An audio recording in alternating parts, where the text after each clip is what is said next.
Hi, everyone, and welcome to the Minawave Lounge, hot flashes and cool conversations. I'm Coach Robin, and today we have Gabrielle O'Hare with us, and she's a personal trainer. Hi, welcome in, Gabrielle. Hi, Robin. How are you? I'm good. I'm really good today. It's a beautiful day. The sun is out, and I'm just so happy to have you as a guest on our show.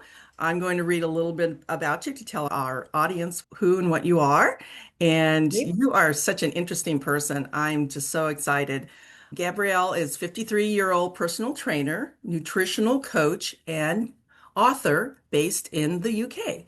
She retrained as a personal trainer at 47 in lockdown after a series of life-changing events left her close to burnout, but led her to realize the most important things she had was her health. That's awesome. She runs an Mm. online coaching business for women 40 plus, giving them nutrition, strength, and exercise programs. Her main focuses are helping women to lose weight that are really struggling, thinking that they're doing the right thing, but getting nowhere. Or they know what they should be doing, but can't find the motivation to do it. And it makes their life so hard. Changing the diet mindset and shifting the focus away from deprivation and punishing workouts towards bigger, more life-changing goals under kinder and more nourishing approaches. She finds that having better results for stressed, busy menopausal women. Welcome in. Thank you so much for that introduction. That's great. Wow, you have such a wonderful background. Now, tell me a little bit about yourself first, and then we'll jump into menopause and motivation. Okay, so my story is you mentioned I became a personal trainer in lockdown, and that's true. So it's just coming up to my 5 year anniversary at the moment. So that feels like a really long time. But I was somebody who probably had an interesting relationship with food all my life. I was someone who didn't have an off switch. I liked food just that little bit too much and was never really realized that I was full and could always have a little bit more. And over the course of my sort of younger years, I learned how to keep that in check a little bit, going on various diets. So you name it, I've done it, and doing exercise, and that was enough.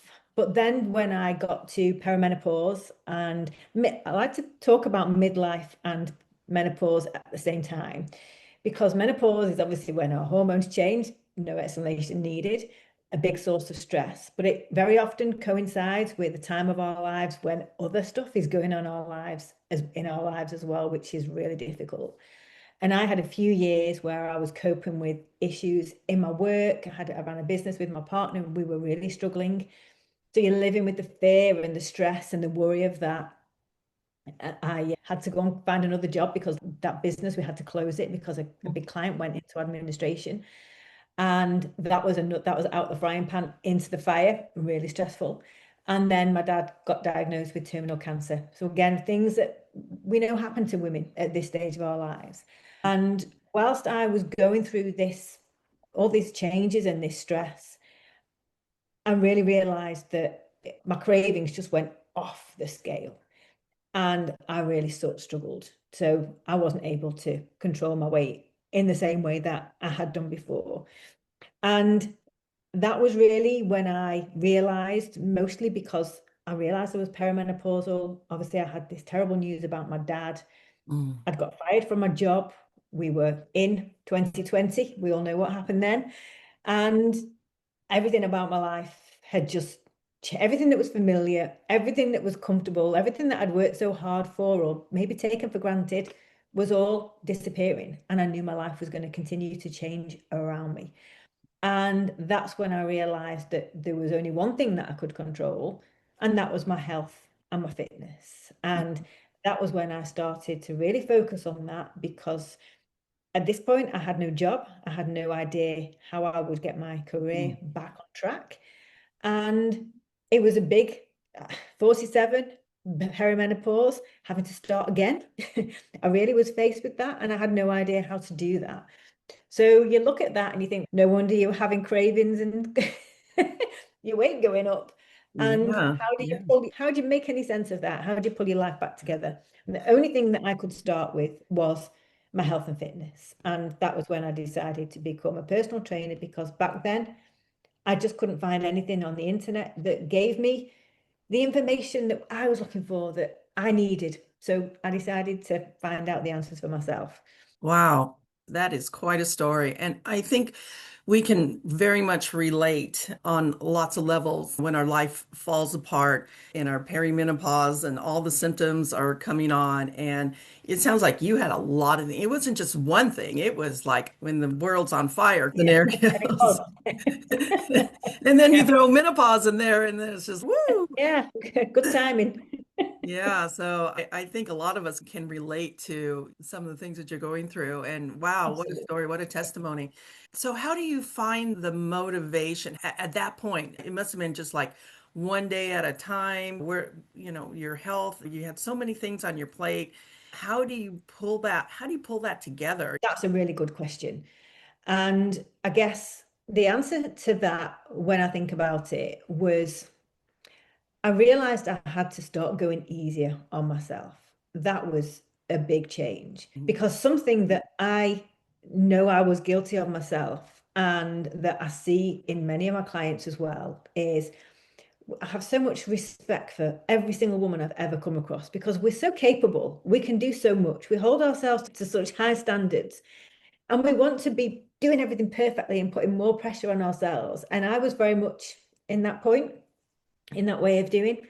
And I realized I had to start to let go. I had to streamline my life, make things a little bit easier, take care of myself. And there was a lot that I had to let go of and let fall away so that I had the physical and mental space to start to build things back up again. And Mhm. that was key because what I realized when I was trying to keep everything the same and do more and put more pressure on and work harder and be more strict with my diet or add another rule or do more exercise, that started to break me. And that was demotivating because then you get locked in a cycle of feeling like you are trying so hard and making such a massive effort, but you're just not getting anywhere. Mm. And it was a hard and a difficult lesson to learn that actually you have to let go of something before you can add in. And that was one of the key steps that I went towards. The second one was to look for as many ways as I could to take the pressure off myself. I loved food and I love nutrition and I actually love diets, believe it or not. And I really enjoyed reading about things like a low carb diet or fasting or paleo or carnivore. They were all really interesting things to me.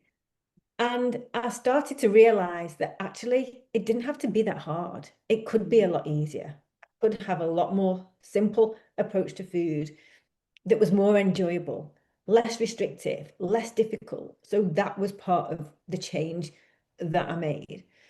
And so I guess that goes hand in hand with taking pressure off and looking for easier way to do things rather than making them harder. And then Mm. another big one was playing the long game. When I was younger, when I was so focused on these things, I wanted change now. And I Mhm. could get stuck in a cycle where or I could be unhappy with my body or unhappy with my weight, but I just wanted to get to the end. And every day that I wasn't at the end, I hated myself. Didn't like how I looked. I didn't like how I felt. I gave myself a hard time for being where I was, not where I wanted to be.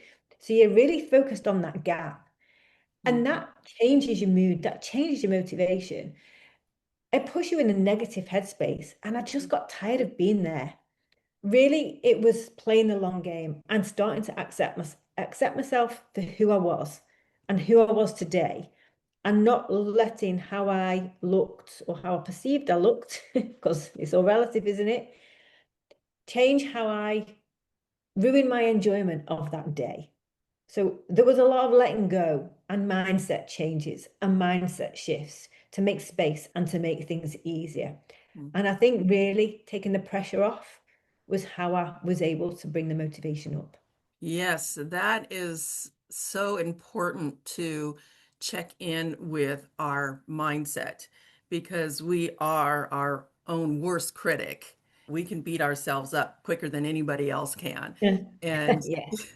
yes, it's so important. We talk a lot about a mindset in menopause, and I think that this really ties in because realizing how to give ourselves some love and some grace as we're going through these changes can really every day make a difference in how we not only see ourselves, but how we see our lives, how we see our goals going forward. And it sounds like working with you is those are one of the things that you do address is teaching how to relieve the stress, number one, and look at mindset, number two, and look at dieting in a different way. It doesn't have to be the diets we had when we were 20 years old. We're different. Our bodies are different now. And Yeah.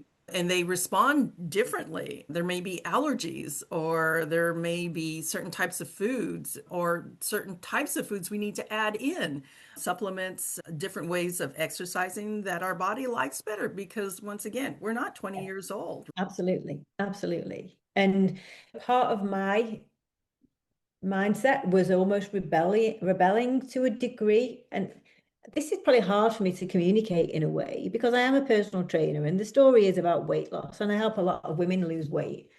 But part of my process or my own journey was rebelling against the weight loss industry or the dieting industry because as a woman, you're conscious that you've grown up with that pressure for decades to be thin for who?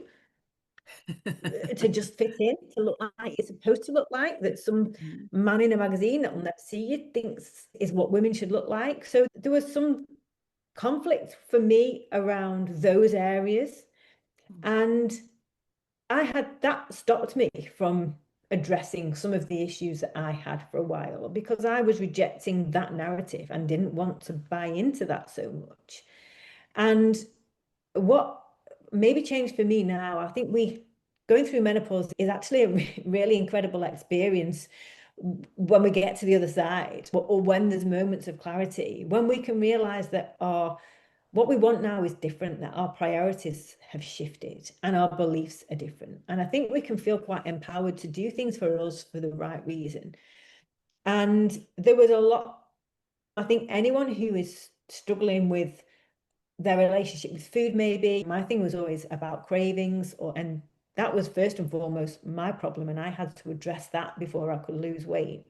And you have to work quite hard to find what your real motivation is. And if you just want to look thin because you don't fit in your college clothes, or you feel like you should, or your friend is, then that's not enough to make you change.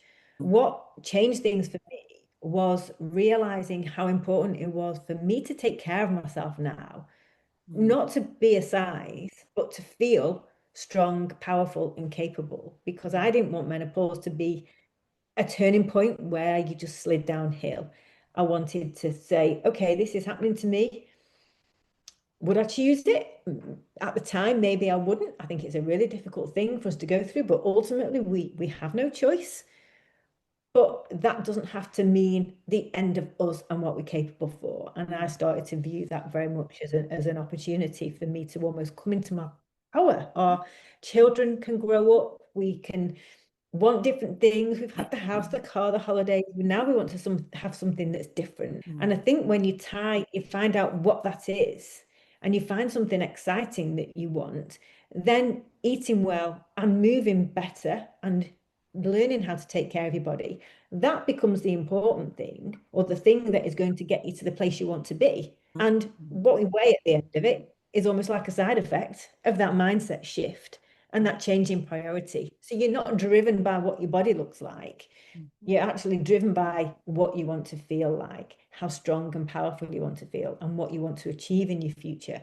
That becomes a driving force. And I think that can be a massive motivation factor because I would say 99% of the women that come to me backtrack on saying weight loss is the goal. Weight loss is an issue, but is it enough to make them change their habits? Very rarely. Yeah. They have to find something deeper that really means something to them now.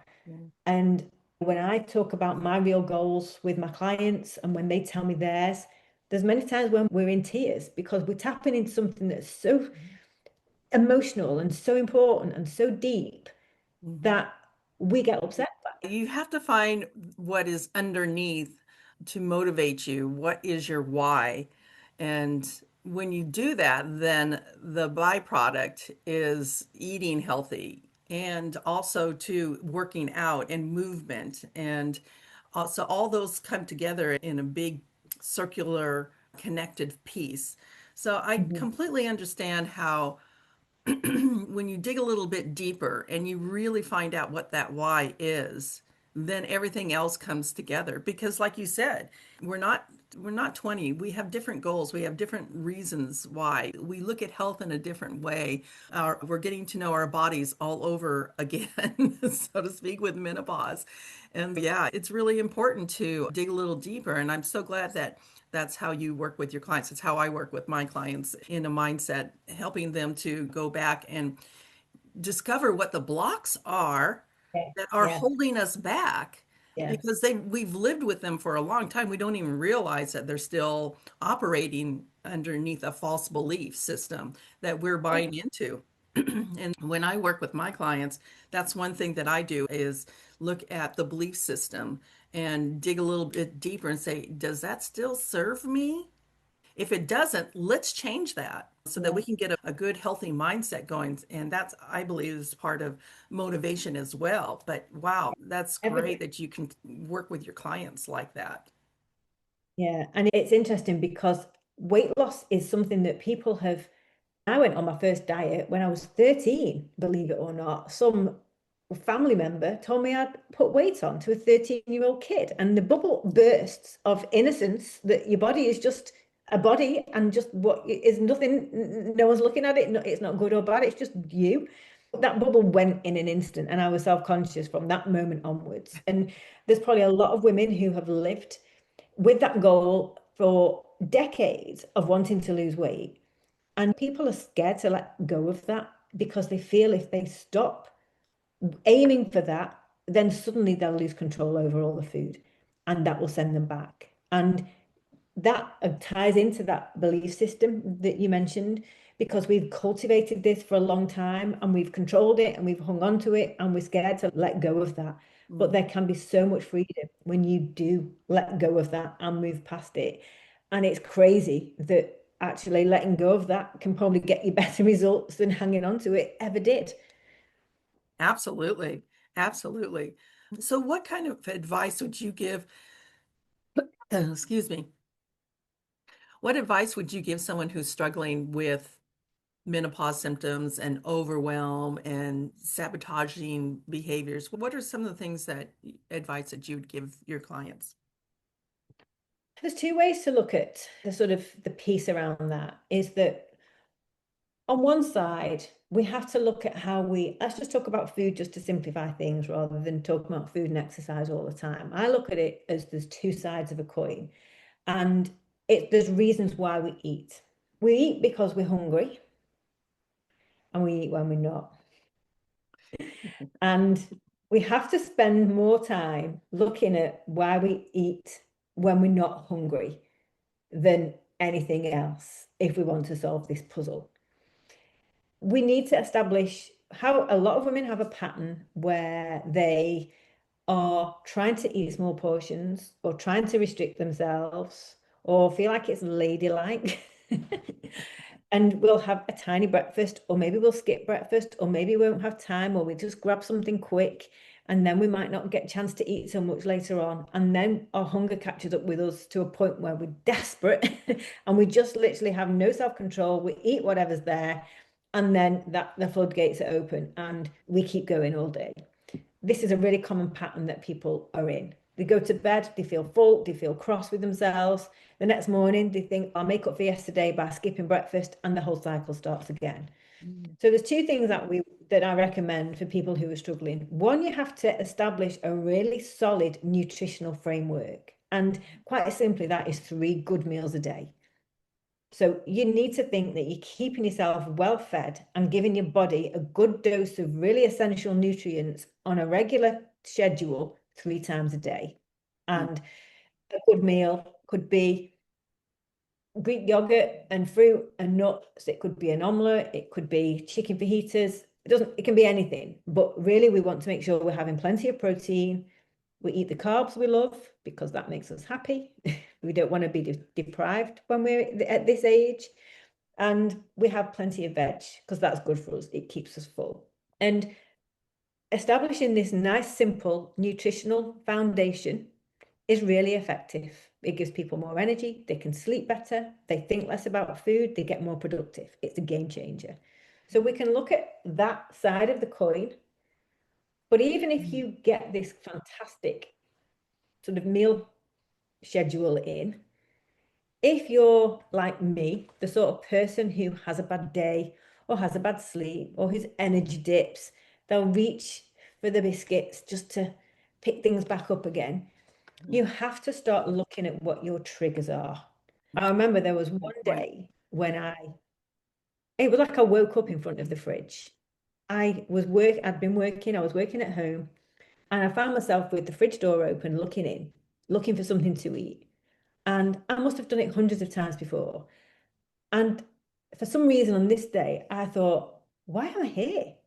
I thought, I don't know. I can't remember getting here. I don't know why I'm here.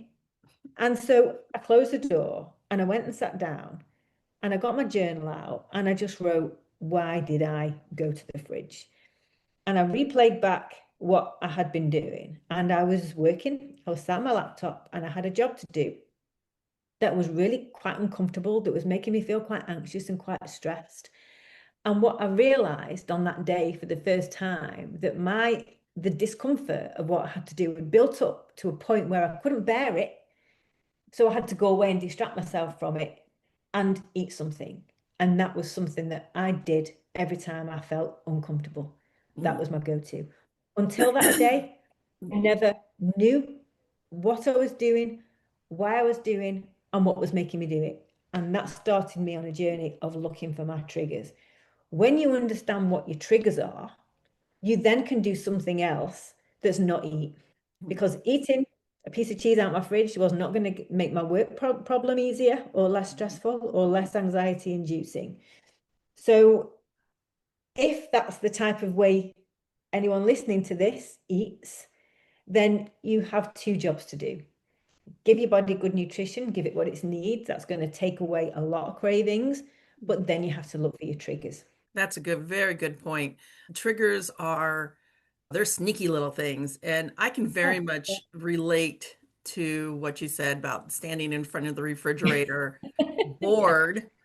Not my body's not hungry, but that was my go-to. And I'm standing there, and I knew that I was standing there staring at it. And I had to ask myself that same question: is what am I doing here? Why am I standing here and looking in my refrigerator? And I think it was like at 10 o'clock at night, and I was like, no, I should not be here. Yeah, So you need to I go. think I think we do have our coming to Jesus moments, so to speak, when we have to like really dig a little deeper and ask ourselves what's going on here? What is our trigger? I like what you said about journaling and really letting the answers come to the surface. Because once you can start understanding that, then you can start making the changes. You can put something positive in there. You can forgive, you can release, you can create a new habit.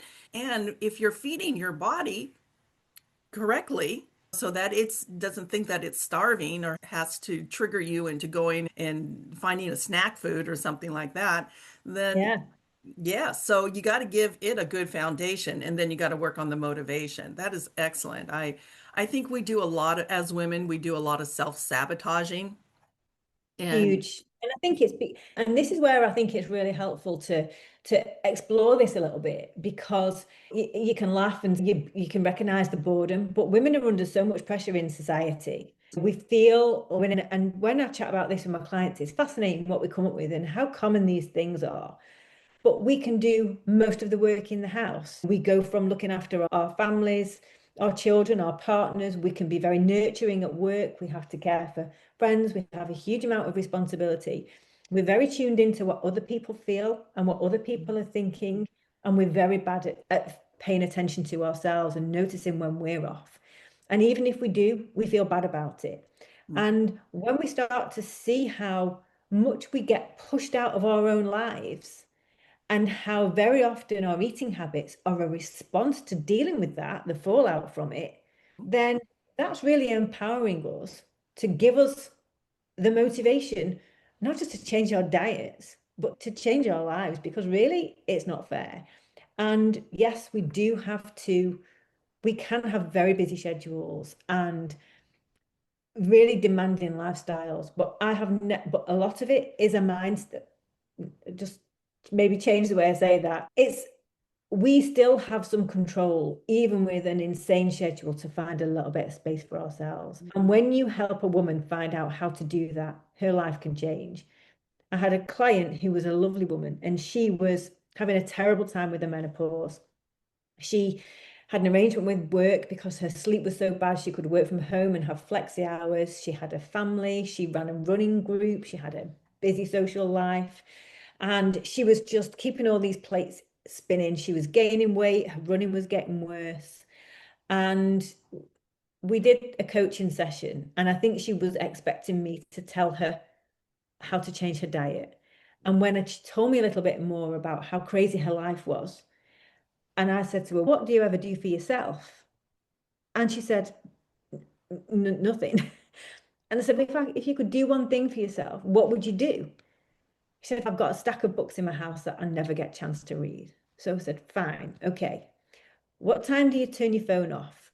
She didn't. She was having notifications on WhatsApp from her running group till all hours of the night. I said, "Okay, you're going to turn your notifications off at your phone at 8 o'clock at night and you're going to read for 20 minutes.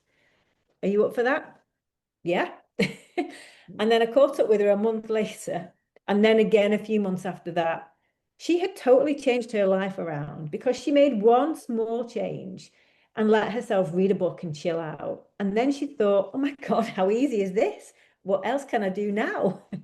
And it just unleashed this little catalogue of changes that had this lovely snowball effect.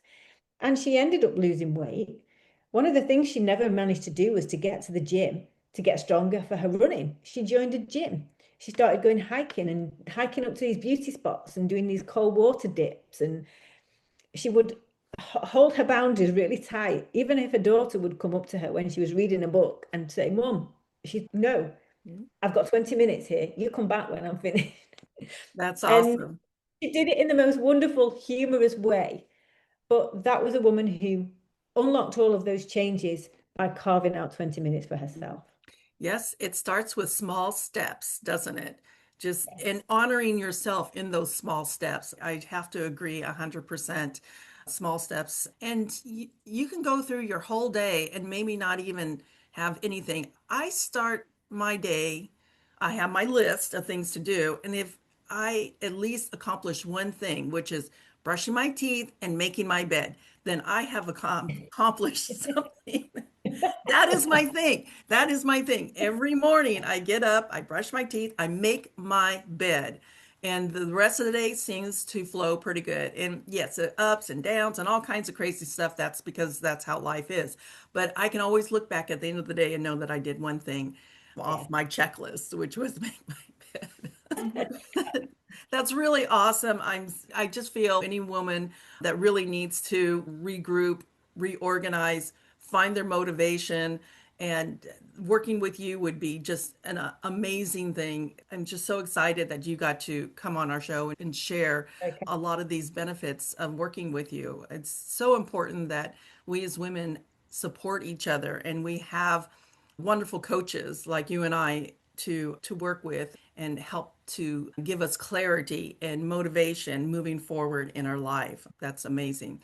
So, final thoughts. We're about ready to wrap up. Any last minute final thoughts, or how do people work with you?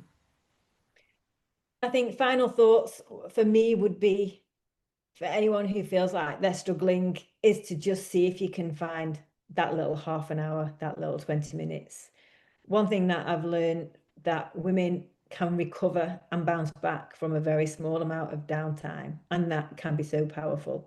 However stressful our lives are, and that can just be the little change that you need to trigger the next change. So if you don't know where to start and you feel so overwhelmed, I would say, can you just do nothing for 20 minutes? And that could be the thing that would change your life, because when you can just find a little bit of space, you get space to think and work out what your next move is. And that can be incredible, incredibly powerful, but you just need quietness and stillness for that to happen.